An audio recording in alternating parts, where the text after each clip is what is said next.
The Church Growth and Giving Show, your resource for growing faithful communities.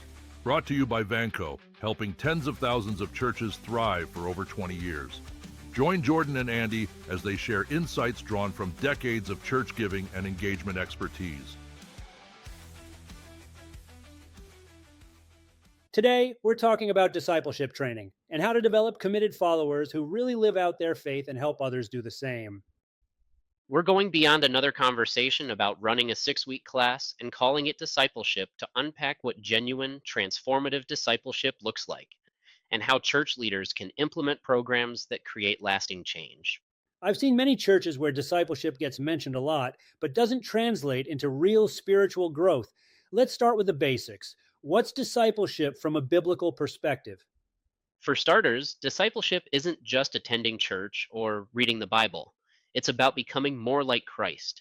It's a lifelong journey of transformation where your thoughts, actions, and priorities begin to reflect His. So it's really relational and practical, not just theoretical. Jesus showed His disciples how to pray, serve, and endure hardship. In Matthew 28:19 and 20, He commands His followers to go and make disciples of all nations. That means discipleship isn't optional. It's central to the Christian life. Any other examples of discipleship in the New Testament beyond Jesus and the 12 disciples? There definitely are. The Apostle Paul trained Timothy, guiding him in leadership and faith, and Barnabas mentored Paul before Paul became one of the most influential leaders in church history. This process of Christian mentoring isn't about knowledge alone. It's about walking alongside others like Jesus did. So, what's the difference between a Bible study and a true discipleship program? A discipleship training program goes beyond studying Scripture. It's a structured path toward deeper faith that helps believers grow, apply Scripture, and become leaders in the church. Without discipleship, churches become spiritually weak and believers struggle to live out their faith. Sometimes churches offer Bible studies that give people information, but don't help them apply it or transform their lives. Think about how Jesus trained his disciples. He showed them how to love, serve, and endure hardship and gave them real life experiences, from feeding thousands to calming storms. So their faith wasn't just theoretical. If a church leader is listening and wants to develop an effective discipleship program, where should they start? First, assess your church's current discipleship reality. Take an honest look at where your faith community stands. Are new believers struggling to understand foundational truths? And are mature members seeking deeper teaching? What specific questions should they be asking? Where are people getting stuck? Are there clear next steps for spiritual growth? Or do members feel lost after conversion? Are leaders equipped to disciple others? Or is leadership development inconsistent? And what's worked or hasn't worked for us in the past? That's really helpful. A logical next step seems to be finding the right resources and materials. Absolutely. You don't have to build everything from scratch. The right discipleship training curriculum structures your program and ensures biblical depth. There are excellent resources available, like the Christian Growth Resources and various video training series that can give you a solid foundation. Does each church need to customize those resources for their specific context? They do, and that's where the step-by-step process of building your curriculum comes in. If you want fundamental transformation, your discipleship training program needs a clear structure. What does that structure look like? Start by defining your goals. Are you focusing on foundational training, leadership development, or equipping believers for evangelism? Then create a framework. Will you have multiple levels, such as beginner, intermediate, and advanced? Select your teaching methods, mixing Bible study, mentorship, and interactive discussions for deeper engagement. What about determining a timeline and duration for the process? Some discipleship programs work well as a 6 to 12-week intensive experience, while others are designed as a longer journey. What matters most is that you train your leaders well, equipping mentors with the tools they need to effectively guide others. Then implement, evaluate, get feedback, refine weak areas, and track progress. Let's talk about the actual training sessions. How do you structure those for maximum engagement? People learn best when they're engaged, challenged, and given opportunities to apply what they've learned. Consider structuring your program with dynamic formats like small group discipleship, one on one mentorship, workshops, and interactive learning opportunities. I've noticed that small groups seem particularly effective for discipleship. Why do you think that is? Small groups create the perfect environment for discipleship because conversations deepen understanding, accountability strengthens commitment, and relationships foster spiritual growth. That model works because it's personal, interactive, and transformative, just like Jesus and his apostles. What about one on one mentorship? Sometimes a personal connection makes all the difference in discipleship. The beauty of mentorship is that it can be tailored to the individual's needs, challenges, and growth areas.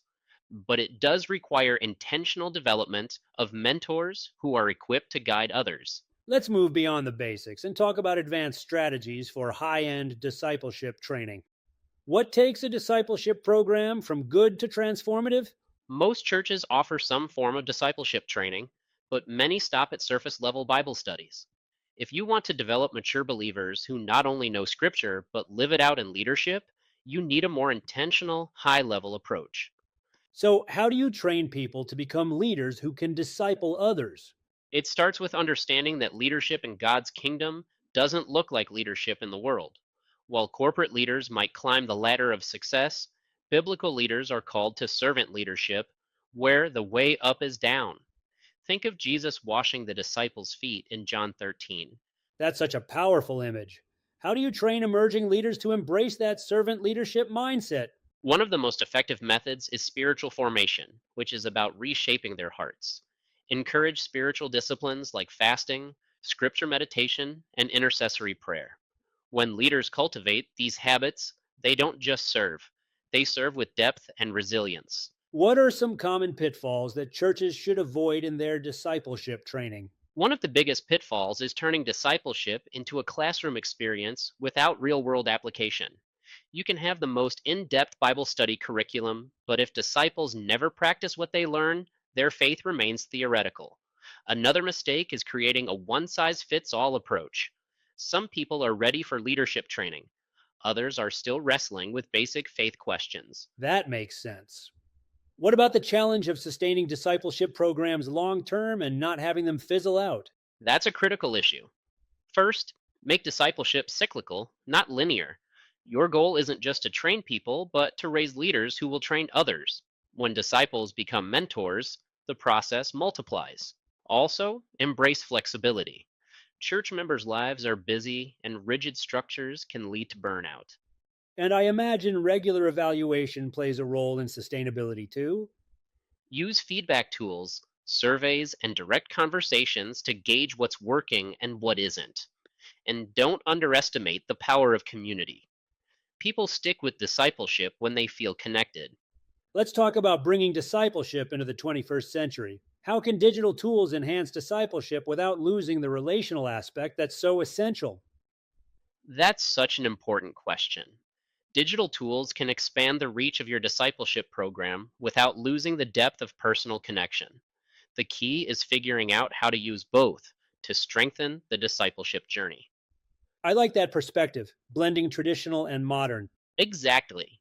Jesus used the communication tools of his time: storytelling, meals, and small groups. Now, virtual classrooms, webinars, and online courses make discipleship training more accessible to people juggling work, family, and faith. Do you have an example of how that's worked well in a real church? I do.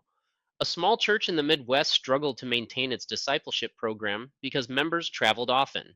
By moving lessons onto an online platform and pairing them with in person meetups, participation increased dramatically. People stayed connected throughout the week, had deeper discussions, and showed up more consistently on Sundays. What about social media? I imagine some church leaders might be skeptical about using platforms like Instagram or TikTok for discipleship. Social media is often dismissed as a distraction, but it can be a powerful discipleship tool when used intentionally. It's where people already are, so why not meet them there with meaningful content? The key seems to be using digital tools without replacing the relational aspects of discipleship. Technology should serve discipleship, not replace it. A strong program blends digital and in-person experiences, keeping the core elements of relational growth intact. Tools like church apps can help organize small groups, store and share study resources, and facilitate private conversations between pastors and members. That's powerful. Can you share an example? Churches in China offer an incredible model. One pastor shared how their churches increased dramatically in size in just 1 year. How? By shifting from event based faith to relational, one on one mentoring. New believers weren't just invited to service, they were immediately paired with seasoned disciples who walked with them daily. The system had vitality and operated independently, with every ministry within it continuing to expand. What lessons can churches learn from success stories like that? First, discipleship isn't automatic. Without a straightforward process, people drift. If you don't give them tools for growth, they'll stay spiritually stagnant. Second, small is powerful. Jesus discipled 12, not thousands. Third, mentorship multiplies impact. When believers invest in others, faith spreads organically. How can churches measure whether their discipleship efforts are actually working? Look at engagement rates. Are people actively involved or just warming a seat? Track retention metrics to see if your curriculum is compelling enough to keep them returning. But the real test is spiritual maturity. Are people applying biblical teaching in their daily lives? Are they moving from learners to disciple makers? How can you assess that kind of spiritual growth? Self assessments, testimonies, and one on one check ins can reveal whether people are just attending or growing in their walk with Jesus. Digital tools can help track participation, while simple journaling or mentor check ins can capture deeper personal growth. Any final advice for church leaders who want to take their discipleship training to the next level? Remember that discipleship is a lifelong journey, not a program to complete. The most effective discipleship happens when leaders prioritize relationships over checklists, balancing biblical teaching with real world application. Start with clear goals, find solid resources that challenge and inspire, and measure success not by attendance, but by transformation. Great points. Before we go, I know you mentioned some resources that might help our listeners. Where can they find those? We've created a comprehensive church leadership guide that includes strategies for effective discipleship. It covers everything from setting SMART goals to handling challenging situations. It's available as a free download through the link in our show notes. You can also find our free discipleship guide there, which includes far more detail than the tips we covered in this section. So check out those resources for sure. And that brings us to the end of today's episode. Thanks for joining us on the Church Growth and Giving Show. Please like and subscribe to our channel for the latest updates. It also helps support us in creating free materials and content to empower you and other churches in your mission.